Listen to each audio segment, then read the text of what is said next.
Đợi lên đi, ông ơi. Happy birthday, ngày mai cho con gọi nữa nha. Chụp hình, ngày mai chụp hình. Bị ngồi sợ á. Với bị. Người ra người vô Có không ngồi vô đi để nè. Làm gì sao? Người ta bị với lại tổ. Cắt thêm một cái nữa rồi. Happy mẫu lỗ xa Happy. Con đây nè mà. Đừng có để gần để lát nổ. Nè, đây đây, hỏi nó có. Không ngọt luôn. Để xịt thêm. Ngon nha. Ngon. Ngon cũng có cười. Hỏi nó. Cái này mắc 3 lần mà. Wow. Cái kia đường không ăn, nó sợ luôn á. Chị em má để chỉ mông nè. Ý à, để chị cái bánh. Anh ngủ quá. Anh không buồn ngủ anh vui lắm.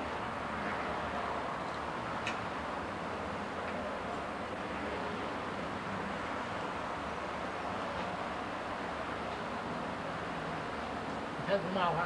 Mới gần quá năm nay mau hả? Năm quá giờ này mới xanh thêm chút xíu rồi. Sáng hồi đó đi. Coi sang năm đi. Đi Rồi, sạch. Đi rồi. để tù. Bi đi được nhưng mà đi nó không có vững chắc. Chưa vững rồi. Coi sang năm nữa. Chỉ là 2 tuổi. 1 tuổi rưỡi là biết đi China Town á, đợi bộ được. Lớn này gặp. Nó biết. Gọi chương trình rồi. Thêm người dư quá giờ. Bởi vậy Mua 2 phim tôi tính như vậy Nam á. nó cũng dư á. Một hộp mình mua mấy cuộn rồi, 6 cuộn, 8 cuộn, 6 cùng. 2 hộp 12 cuộn. Là 6 cuộn nó có 2 cuộn 36 bôi. 12 cuộn dư ra ngoài 12 cuộn mà còn dư mấy cuộn lẻ. Chạy 13, 4, 5 cuộn. Chị thấy thương không? Thấy thương. Thì sao nó uống nước trà? Kệ đó, cũng không uống nhiều đâu, kệ đó. Sao giờ nó bị đưa nó hút nó không thổi à? Thổi. Để nhẩm chứ, để nhẩm. Thấy thương.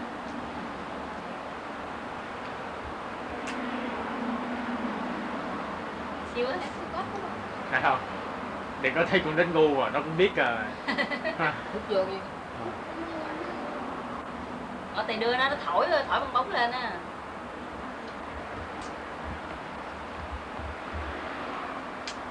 Bây giờ nó không muốn trà sữa nữa. Bây giờ làm như nó không có nước đó. Chị Dung biết con gái trai chưa?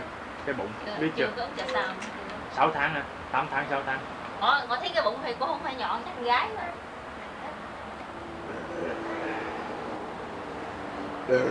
Hawaii đa số sinh con gái. 10 người ta sữa có 9 người gái, chỉ có Mới chưa có đi chợ. chọn người trai là tôi. Không có mặt thực tế phải á. Gái nhiều á. Thấy mặt đó hả? Bây giờ có mặt đi đâu đâu hả?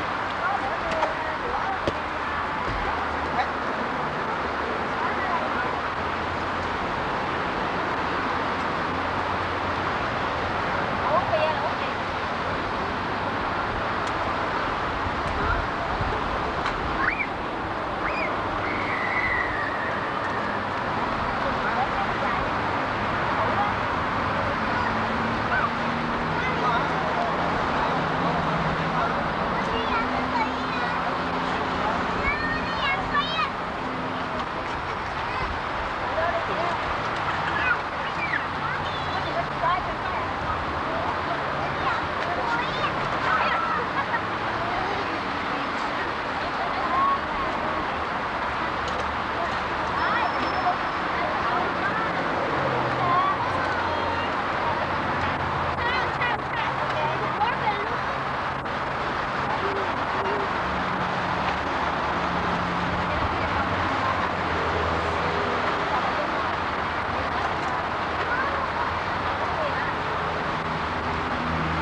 còn xứ xác xôi, mưa nắng đất trời luôn thay đổi lẽ thường tình, còn em sâu thương nhớ sâu thương ai kiếm chung nhà cao cao. Nắng mưa là đời của trời, cơn mưa là bài học của em. Thôi hãy cùng nhauกันđi, xin một nụ cười để đời tháng ngày.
Hãy subscribe cho kênh Ghiền Mì Gõ để không bỏ lỡ